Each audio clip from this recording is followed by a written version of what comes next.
বেশিরভাগ ক্ষেত্রেই যে কোনো মেয়ে বিয়ের আগে রান্না করতে পারে না। মূলত আমার বিয়ে যখন হয়, বিয়ের পর আমাকে যখন আমার শাশুড়ি আম্মা আমাকে ডাল রান্না করতে দিয়েছিল, আমি ডালটা তেমনভাবে রান্না করতে পারিনি। ডালে কখন তেল দেয় এবং কি ডালে কখন ফোড়ন দেয় কোনো কিছুই পারতাম না। আর সেই মেয়েটা এখন কিন্তু সব কিছুই পারে।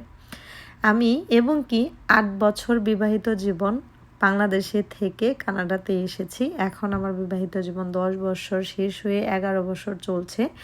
১১ বছরও প্রায় শেষ হয়ে যাবে। আমি কিন্তু রান্নাবান্না শিখেছি কানাডা আসার পর। এতদিনও এই সময়টাও যদি আমি বাংলাদেশে থাকতাম, কোনোভাবে আমি কোনো কাজই পারতাম না। আর এটা পুরোটাই হচ্ছে না শেখার কারণ আমার মা আর হচ্ছে আমার শাশুড়ি আম্মা। শ্বশুরবাড়িতে শাশুড়ি রান্না করতো, বাবার বাড়িতে মা রান্না করতো। আর শ্বশুরবাড়িতে কাজ করার চেষ্টা করতাম, বাট শাশুড়ি করতে দিত না আদর করে।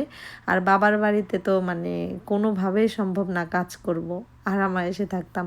তো আজকে কিন্তু মজার একটা শাক রান্না করেছি। ভিডিওটা এই পর্যন্ত। আল্লাহ হাফেজ।